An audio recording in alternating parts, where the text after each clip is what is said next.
Hello everybody and welcome back to another AmiiboView!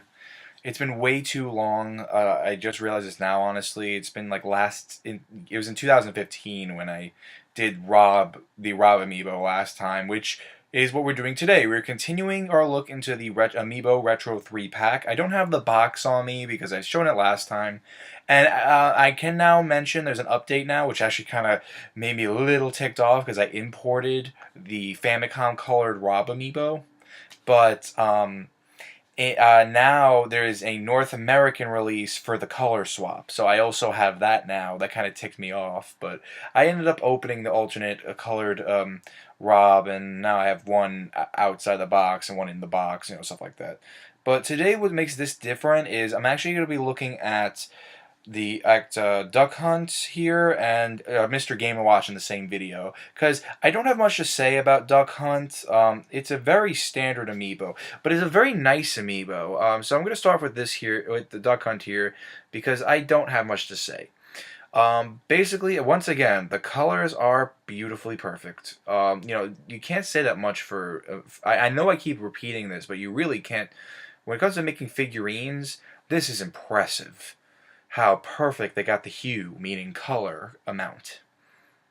And like I like a Jigglypuff. I like how this isn't hidden, because I always mention these clear bars. They're not hidden, but at the same time, this looks very stylish. It has this nice curvature to it. Like, basically, the way I see it is they knew that they couldn't avoid not making this clearly obvious, which again, one day, I can't wait to get to the Link amiibo, because that's something I'm going to complain about, what they did with him, and a bar on him. But yeah, this is very stylish, so it's like even if you look at it from the side or from the back or something, it it looks nice, It's like it's not like it doesn't look like it's protruding. In fact, it's great that they didn't that the bar goes on the stomach of the bird, because then from the front, Duck Hunt looks a lot more natural, and it looks like what they look like in their trophy. It's very nice. But yeah, that's honestly all I have to say. It's a very standard amiibo, and it's a very good one at that. And there will be other moments like this where I'll be reviewing two different amiibo at once. Like, I want to actually review the Lucas and the Ness amiibo together, and that will be a very soon video. I did want to do that soon, but I haven't. But I just acquired a new amiibo that I want to review. So yeah. So yeah, I'm already making plans for AmiiboView because I've ignored it for too long, and I actually really like doing this and all. But yeah, the rating I give this is a regular Mario amiibo. Again, it looks nice. That's why it doesn't have a Smash Brothers Mario rank. But the Mario rank, I gave it to Duck Hunt because it's a standard amiibo. It's very nice. You're going to get it no matter what if you're in North America, I have to stress, because you can get it in the Retro 3 pack, and the Retro 3 pack is pretty available. Even now it's starting to dwindle a little bit, but I still see it now. It pop up in stores now and then. But again, that is referring to the northern, eastern, North American, United States area. That's what I want to say, because I'm not telling you where I live. Sorry. No offense. So yeah, moving on from there. Mr.Game&Watch, I think, is going to be the star here. Now, one thing, you can't even see it because I'm wearing a black shirt. One thing I was curious about, I actually had thought a lot about what they're going to do with Mr.Game&Watch. And like I said in Rob, I think it was really clever that they put these three together, because I think it would have been obvious that these three characters wouldn't be very popular alone. But they hold a lot of rich history for Nintendo's early days in making video games. So, Mr.Game&Watch, I was wondering if they do a very rounded version of him or a flat version, because in Melee he actually has a three-dimensional model, but in Brawl and onwards he has a flat model, a flattened model, like it has no depth. But this is very nice. They ended up doing really well, and they went the route I wanted to take, the flat, but they went a step beyond. Nope, I did not just break this.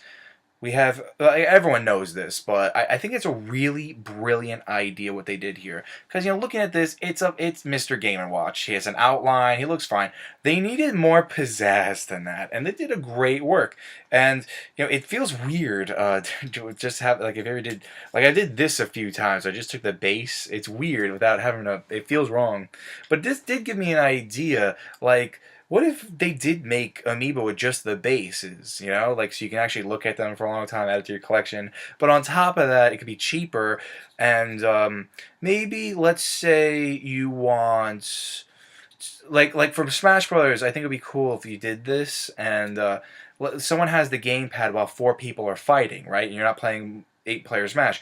And what this guy can do is he can scan the amiibo whenever he feels like to do a random effect in the battle that might turn the tides, or like maybe he can do this and a Smash Ball will show up when he feels like, or a home run bat, like stuff like that would be pretty fun. So yes, Mr. Game&Watch. If this was just it was stuck here, I'd say easy regular Mario amiibo, because I can't blame them for having such a simplistic design. It's Mr. Game&Watch. But we get three more designs to play with. There is the Mr. Game&Watch with the bell, with the parachute, and with the score counter.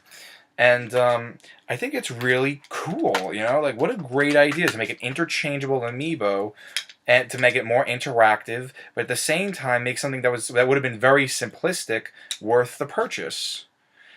Like, cause this would have should have been like if this was just this should have been like $5 instead of 12. Now, personally, my favorite is the Bell Mr. Game&Watch. I think I think he's designed the best, but everyone's very partial to the Parachute Game&Watch because it's the biggest. It takes up the most space. It's really nice. And yeah, the designs they chose were very famous Smash Brothers moves, and obviously there were also alternate models for Mr. Game&Watch's trophies in Smash Brothers. It's good. I like it a lot. It was really good that they took something with a very simplistic design in its nature, in its core nature, and rolled with it and did something with it to make it worth the same price as any other amiibo. So, Mr. Game&Watch, I actually give a Silver Mario rank only because it's a clever idea that future amiibo can build on. Like, for example, there was talk about Mr. Miyamoto-san wanting to make an R-Wing amiibo that can transform into the Walker to promote Star Fox Zero. Unfortunately, that never happened, but it shows that Nintendo gets very creative with amiibo, like how they make the Yarn Yoshis, which we will go over. But yeah, as a whole, I have to also talk about the Retro 3-pack as a whole. Because this is the first time we ever got a pack of amiibo that were different. It's not like it was like Isabelle and Digby from Animal Crossing came in one pack, which came with Amiibo Festival, which we will go over. It was something a lot more interesting, and there's something you got to see three historic characters that are out of Smash Brothers for their iconicity with the NES or before then.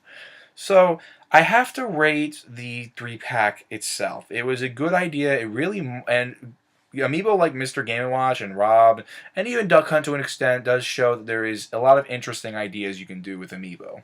Especially with Rob having two alternate colors based on region, Mr. Game&Watch being interchangeable, and Duck Hunt's a fun character. So, as a whole, I'm also going to rate the Amiibo Retro 3-pack of Silver Mario. I think once you see it, it's a great part of your collection. It looks really nice with your other Amiibo.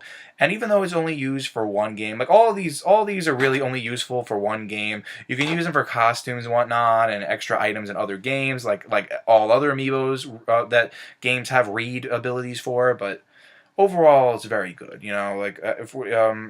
It's for collecting purposes, I would say it looks really nice. And if you want to train some really good fighters in Smash Brothers, I think Rob, Mr. Game&Watch, and Duck Hunt are all excellent fighters in the game. It's good to pick up, so definitely do that. I'm sorry it took so long to respond to this, but at least I had the news that in North America and the rest of the world, we can now get the Famicom colored Rob that I showed in the last video. So yeah, it's gonna be good to throw in some Amiibo views again. I honestly have no idea why I ignored this for so long. These are actually the easiest videos I can make. But we'll return. I'll be back. I'll try to do this weekly too. It probably won't be a set day like the BGAB is, but I talked enough. I'll see you guys next time, and yeah, I'm still obsessed with Amiibo.